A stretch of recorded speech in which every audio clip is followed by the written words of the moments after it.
Salut les Vatosokos, j'espère que tout le monde se porte bien. On se retrouve pour un nouveau débrief à chaud du match PSG Bordeaux, qui est un match qui est un match qui s'est déroulé très tôt, 13h heure française, 12h heure de chez moi. Donc j'aime pas trop les matchs à cette heure-là, c'est un peu bizarre toujours ces horaires-là, mais bon, c'est comme ça. Bon. Match, franchement, alors personne, je veux dire, tous les supporters, on s'attendait, on s'en foutait un peu de ce match, on va dire ça comme ça. Hein, il faut dire la vérité. Hein, les matchs de maintenant jusqu'à la fin de la saison vont être moins importants pour nous que avant le match du Real. Alors oui, il y en a qui disent qu'il faut quand même aller chercher le titre et le 10e titre.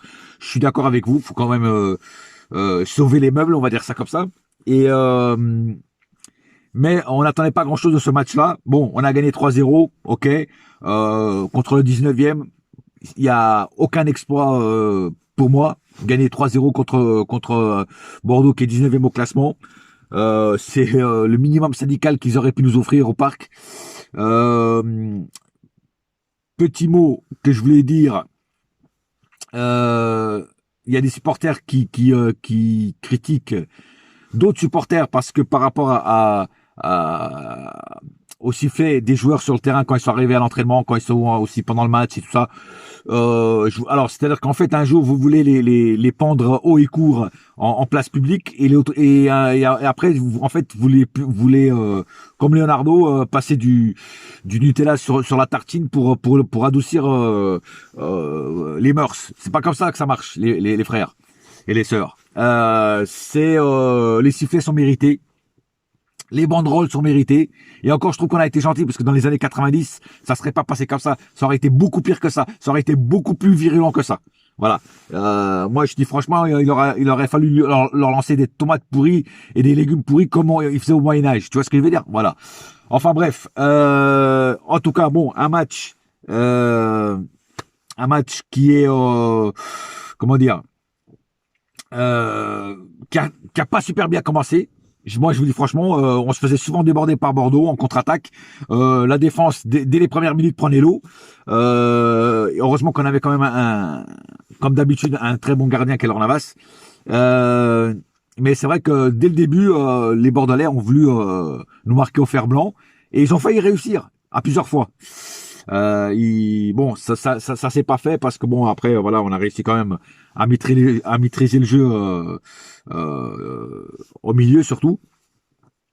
Mais c'est vrai que c'était pas un match super flamboyant, un match plutôt emmerdant à regarder. Et je dis pas ça parce que par rapport à ce qui s'est passé avant, même c'était pas un match avec une super intensité, une super voilà, c'était un match on aurait pratiquement un match de Ligue 2 où on s'emmerde. D'ailleurs même les commentateurs ils ont dit la même chose. Un match ennuyant à regarder avec peu d'intensité, avec des joueurs qui, encore une fois, traînent la savate sur le terrain, qui ne trouvent pas le cadre. Il faudra quand même se poser des bonnes questions. Et voilà. Bon, à part ça, pas grand-chose à dire sur ce match. Hein. Comme d'habitude, c'est toujours les mêmes joueurs qui ont été bons et toujours les mêmes joueurs qui n'ont pas été bons. Voilà.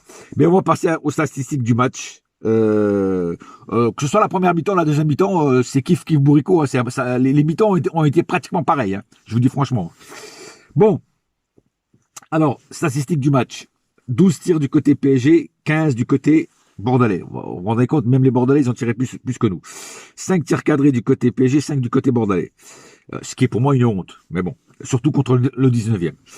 58% de possession, 42 du côté bordelais. Vous vous rendez compte, ils ont pratiquement autant de possession que nous. 626 passes du côté PSG, 442 du côté bordelais. 90% de précision de passe, 85 du côté bordelais. 4 fautes du côté PSG, 9 du côté bordelais. Un carton jaune du côté PSG, 2 cartons jaunes du côté bordelais, aucun carton rouge. 3 hors-jeu du côté PSG, 5 du côté bordelais. Et 2 corners du côté PSG, 4 corners du côté bordelais. Voilà, ça ce sont les statistiques. Ouais, donc Bordeaux a pratiquement les mêmes statistiques que nous, c'est incroyable. Ça veut dire vraiment que en fait on était là, les joueurs s'en foutaient quoi en fait. Je sais pas si vous avez vu la réaction de Pochettino à chaque but, le mec il se levait même pas. Bon après, s'il se relevait, ça aurait fait mauvais genre, hein, parce que ça voudrait dire que le mec en fait il se fout de notre gueule. Il paraît qu'en conférence de presse, moi je l'ai pas vu parce que moi je vous dis franchement depuis 2, 3 mois après que Pochettino est arrivé à Paris, je regardais plus les conférences de presse de Pochettino parce que c'était toujours la même chose, c'était toujours le même blabla. Donc j'ai arrêté de regarder les conférences de presse de Pochettino. Donc celle-là, je l'ai pas regardé. Mais il paraît que le mec était très atteint, très fébrile par rapport à la défaite contre le Real, et que le mec il était vraiment marqué. Ça se voyait sur son visage. Je veux bien le croire, je veux bien le croire. Mais c'est pas parce que t'es marqué de ça qu'on va te pardonner, qu'on va te dire ouais ok, bon, franchement. On s'excuse de tout ce qu'on a dit sur toi. Non, ça marche pas comme ça non plus. Tu assumes tes conneries. Tu as voulu être entraîneur du Paris Saint-Germain. Alors, je dis pas que c'est que de ta faute à 100%, mais tu as quand même ta part de responsabilité. Voilà. Maintenant, passons cas par cas. Alors, Keylor Navas, comme d'habitude, toujours le même. Impeccable. Très bonne prestation de Keylor Navas. Moi, je l'ai toujours dit que... Bon, après, on va pas refaire le match du Real, mais que moi, pour moi, c'était Keylor Navas qui aurait dû jouer dans les cages et pas Donnarumma, parce que Keylor Navas connaît très très bien le Real Madrid. Il connaît très très bien tous les joueurs du Real Madrid. Donc ça aurait dû être lui, pour moi, qui aurait dû être dans les cages mercredi. Ça c'est pas fait, c'est pas grave. Enfin c'est pas grave. Si c'est grave, mais bon, je veux dire, voilà, c'est fait, c'est fait. On peut plus revenir en arrière. Là aujourd'hui, pardon. Il a fait des très belles parades. Pour moi, il a fait un très bon match, Keylor Navas. Toujours sérieux, toujours voilà, toujours un très bon gardien. Ça restera toujours un bon gardien. Et pour moi, c'est le top. Voilà. Hakimi a perdu quelques ballons à certains moments dans le match. Il y en a, mais à d'autres moments, il en a aussi récupéré. Il a aussi rencontré, évité quelques balles dangereuses. Mais Hakimi a quand même un grand problème. Il faut qu'il s'entraîne là-dessus, il faut qu'il progresse là-dessus. C'est en défense. Défensivement, c'est pas le top. Alors je sais pas comment l'année prochaine comment il va jouer s'il y a un nouveau entraîneur, mais en tout cas j'espère que le prochain entraîneur le fera jouer plus comme piston que comme défenseur et qu'on fera peut-être une défense à 3, je sais pas, mais en tout cas qu'il soit mieux utilisé. Pareil du côté de Nuno Mendes, qui pour moi a fait un bon match encore aujourd'hui. Encore voilà, tu vois tout de suite que c'est un mec qui est sérieux, c'est un jeune. Il est jeune, mais le mec il est sérieux, voilà, il se passe sur le terrain, il a évité pas mal de trucs. Pour moi, encore un bon match et un match très sérieux de Nuno Mendes, qui pour moi pareil devrait être plus utilisé en piston que en défense, même si je trouve que comparé à Hakimi, il est plus fort défensivement que Hakimi, voilà. Et pourtant au début, il n'était pas si fort que ça en défense, mais je trouve que Mendes, il a progressé défensivement. Il était déjà bon offensivement. Maintenant, on dirait peut-être quelqu'un lui a dit, je sais pas, mais il a progressé défensivement. Je trouve qu'il défend de mieux en mieux. Et Hakimi devrait prendre exemple sur Mendes justement pour aussi pouvoir progresser, parce que Hakimi reste quand même un très bon joueur. Euh, la charnière centrale, Kipembe, ça a été aujourd'hui. Il a plutôt bien joué, il a plutôt bien défendu. C'est ce qu'on attend d'un joueur comme Kipembe. Alors voilà, moi c'est ce que je reproche à Kipembe. Quand je dis que Kipembe doit partir, il y en a plein qui n'étaient pas d'accord avec moi, mais Kipembe, moi j'ai remarqué un truc, c'est que voilà, il est fort avec les faibles et faible avec les forts. C'est-à-dire qu'en Ligue des Champions, il loupe beaucoup de matchs, il laisse passer beaucoup de choses. Et en Ligue 1, impeccable, tu vois. Alors oui, moi je vais bien le garder, mais juste pour faire la rotation en Ligue 1. Mais il faudra prendre un mec à son poste pour la Ligue des Champions. On pensait que ça allait être Ramos, mais Ramos, voilà, Ramos il est venu juste faire le touriste à Paris, quoi, c'est tout. Voilà, donc l'année prochaine, il faudra vraiment recruter une doublure à Kipembe, mais de préférence un jeune qui a vraiment la dalle, qui a vraiment faim. Voilà. Marquinhos, aujourd'hui, ça a été. Marquinhos, cette année, je l'ai trouvé quand même fébrile sur plein de matchs. Aujourd'hui, ça a plutôt été bien. Ça a plutôt été constant dans le match et tout ça. Et mais il y a quand même, je sais pas, on dirait que Marquinhos cette saison, je sais pas, il était peut-être un petit peu à côté de la plaque. Après, bien sûr, avec les joueurs qu'il a, ça, il est pas trop aidé. Hein. Peut-être que Thiago Silva, qui l'aidait énormément quand il était là, il lui manque un petit peu. C'est vrai que c'est pas la même chose, un Kimpembe ou un Thiago Silva. Mais on verra bien l'année prochaine. Ça, c'est un joueur qu'il faut absolument garder. C'est pas parce qu'il a loupé son match contre le Real qu'il faut le jeter. Euh, Paredes. Paredes, aujourd'hui, je l'ai trouvé plutôt bon. Alors, il marque le but, déjà. Mais c'est pas parce qu'il a marqué le but. Je l'ai trouvé bon, il venait aider la défense. Défensivement, il était là. Il relançait assez bien. Il percutait assez bien aussi à l'avant. Non, je trouve que Paredes aujourd'hui a fait plutôt un match intelligent et intéressant à regarder. C'est très rare que je dise du bien de ce joueur-là, mais aujourd'hui je l'ai trouvé plutôt bon dans l'ensemble du match. Voilà. Danilo, toujours le même soldat, toujours le même guerrier. Il vient défendre, il revient au milieu, récupérer des ballons. Il essaie de relancer et de donner des bons ballons aux trois de devant. Dans l'ensemble, un bon match de Danilo, un match sérieux comme d'habitude. Voilà. Wijnaldum, il a été un petit peu meilleur aujourd'hui. Et quand j'ai vu la compo, j'ai vu Wijnaldum, je dis c'est pas possible. Il nous remet ce plot de Wijnaldum qui ne sert à rien. Mais il a plutôt été quand même bon. Il a créé un penalty qui après a été retiré parce que il y a eu un hors-jeu. Il a fait aussi une petite passe D aussi pour le but, je crois, de Mbappé. Donc dans l'ensemble, il a quand même essayé d'apporter quelque chose de nouveau et ça a été plus ou moins bon. Alors bien sûr, c'est pas encore flamboyant, c'est pas le Wijnaldum encore de Liverpool, mais sur ce match, on va quand même dire quand même qu'il a quand même essayé d'apporter quelque chose. Voilà.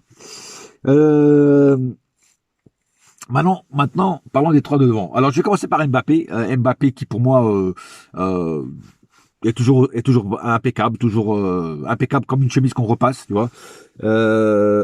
Et qui a encore marqué un but et qui a encore été décisif, qui a été encore percutant, qui a été encore en deux mots, très bon. Voilà. Que dire de plus de Mbappé à part que cette année c'est lui qui porte le PSG à lui tout seul. Voilà, et que si jamais il part, et je pense qu'il va partir, qui pourra le remplacer? Très bonne question. Voilà, alors il y a des noms qui circulent, Haaland, Rashford, tout ça, mais voilà. Mais est-ce que ils vont faire le même taf que lui? Déjà, ils seront moins rapides que lui. Haaland, il est rapide, mais Mbappé, je trouve quand même qu'il est encore plus rapide que Haaland. Mais ça sera pas pareil, ça sera pas pareil, voilà. Mais après, on verra. Peut-être que au dernier moment, il va dire qu'il va rester 2 ans. De toute façon, s'il reste, ça sera 2 ans maximum, pas plus. Voilà. En tout cas, encore un très bon match de Mbappé qui, pour moi, cette année, c'est l'année Mbappé pour moi. Voilà. Il y a des années où je le critiquais parce qu'il passait à côté de ses matchs, mais cette année, c'est lui qui tient le PSG à lui tout seul, donc il faut lui donner la gloire qu'il mérite. Voilà. Parlons de Messi. Alors Messi, pour moi, excusez-moi, encore une fois, transparent, encore une fois, pas super visible sur le terrain. Alors oui, il a fait 2, 3 trucs bons, mais pour moi, c'est trop insuffisant. Messi, le mec, il nous a mis la carotte, frère. Il nous a mis la carotte. En venant à Paris, il nous a mis la carotte. Il est venu juste pour se reposer, quoi. Tu vois ce que je veux dire? Il est juste venu gagner des sous-sous pour se reposer, quoi, sur un transat, quoi. Et puis le mec, il faudra créer une cagnotte pour Messi pour lui acheter une paire de lunettes parce que le mec, il arrive plus à cadrer un seul tir qu'il fait. C'est incroyable. C'est incroyable. Non, Messi, tu sais quoi? Je dis franchement, retourne en Argentine, vendre des carottes sur le marché de Buenos Aires. Sans déconner. Avant de nous la mettre, nous, la carotte. Parce que toi, tu nous as bien mis la carotte. Donc, retourne à Buenos Aires, sur le marché de Buenos Aires, vendre des carottes et des poireaux parce que je crois que tu seras meilleur là-bas, tu vois. Voilà, parce que là, à un moment ou à un autre, faut arrêter les conneries, quoi. Quand tu vois ce qu'il a encore fait aujourd'hui, franchement, c'est pratiquement dégueulasse, quoi. Je sais pas, moi je comprends pas, moi. Quand tu vois Cristiano Ronaldo, 37 ans, le mec il met un triplé là hier, hein, et lui, même pas un but, frère, même pas un but, je crois même pas une passe D, rien. Ouais, non, mais c'est bon, quoi. Voilà, Wijnaldum il fait une passe D, lui Messi il arrive même pas à faire une passe D, alors c'est bon, quoi. Alors oui, c'est lui qui la passe à Wijnaldum, Wijnaldum la passe à Mbappé, mais c'est trop insuffisant pour un joueur comme ça. Attends, faut arrêter les conneries, quoi. Non, non, moi, Messi, j'en peux plus, moi. Mais Messi qui sans déconner, qui s'en aille, ou alors, qu'il y a un coach qui vienne, mais qui le remette en place et qui lui dise maintenant tu vas faire ça, sinon tu vas rester sur le banc, puis c'est tout. Voilà. Mais sinon c'est plus possible quoi. C'est Pochettino il a pas les couilles de lui dire les choses en face quoi. C'est tout. Voilà. Donc là Messi c'est bon quoi. Maintenant Neymar. Alors Neymar, comme d'habitude Neymar. Oui, il a couru, il a cassé quelques lignes, il a fait quelques bonnes passes. Voilà, bon, voilà, il a fait des bonnes choses, mais pareil, c'est trop insuffisant pour Neymar. Et alors moi j'ai vu une news qui disait que le PSG ne retiendrait pas Neymar. Alors je sais pas si c'est vrai, si c'est faux, à confirmer évidemment, mais en tout cas, pour moi c'est encore insuffisant de la part de Neymar. Neymar c'est un joueur qui s'est éteint complètement quoi.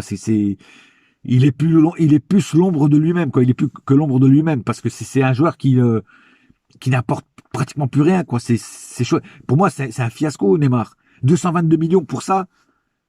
Le mec, il nous a jamais fait passer un cap, il nous a jamais fait passer, alors vous allez me dire, oui, le Final 8, mais le Final 8, c'est pas lui qui nous fait passer un cap. C'est pas que lui, c'est toute l'équipe. Tu vois ce que je veux dire? Voilà. Après, voilà, non, mais moi, je suis même plus quoi dire sur ces joueurs-là, tellement ils me déçoivent. Tu vois, tellement ils me déçoivent. C'est encore aujourd'hui, j'ai vu un Neymar qui est à demi-gaz, qui a passé la première, la deuxième, et qui passe pas la troisième, et la quatrième, et la cinquième vitesse. Tu vois ce que je veux dire? Bon, au bout d'un moment, quoi, au bout d'un moment, voilà, puis pendant le match aussi, plein de déchets techniques de sa part, et même de la part de toute l'équipe d'ailleurs, mais surtout lui, énormément de déchets techniques de sa part, chose que c'est incompréhensible dans ce joueur-là, quoi. Non, c'est plus possible. Voilà. Enfin moi, Neymar, non. J'ai tout dit sur Neymar y a plus rien à dire sur Neymar. Voilà, c'est un fiasco pour moi. Un autre truc que je tenais à dire, c'est que encore une fois, Pochettino nous sort nous fait des rentrées à la 80e minute. À quoi ça sert de faire entrer déjà tu sors Mendes, qui est quand même un joueur qui a été très bon sur le terrain, pour nous faire rentrer Diallo. Franchement, à quoi ça sert? À quoi ça sert? À rien. Tu nous fais rentrer Draxler et Kerrer à la 85e minute. À quoi ça sert? À rien. Non, mais bon, au bout d'un moment, quoi, je veux dire, au bout d'un moment, moi je comprends pas ta tactique de jeu. J'ai jamais compris. Depuis que t'es là, j'ai jamais rien compris à ta tactique de jeu. Il y a tes changements à la dernière minute. Je comprends pas ça. Enfin bref. En tout cas, un match très poussif, très poussiéreux, voilà, très chiant à regarder. On va dire ça. On va dire ce qui est. Hein. Et voilà, pas plus à dire sur ce match. Je suis désolé.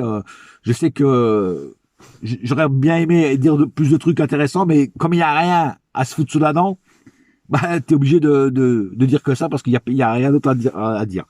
Voilà, c'est tout pour l'instant. Avant de clore cette page, enfin cette vidéo, pardon, je tenais à vous remercier tous. Alors déjà, un grand merci et un grand bienvenue à tous les nouveaux abonnés de ma chaîne. Vous êtes venus en masse vous abonner à ma chaîne. Je vous remercie du fond du cœur. Et j'ai passé la barre des 4K.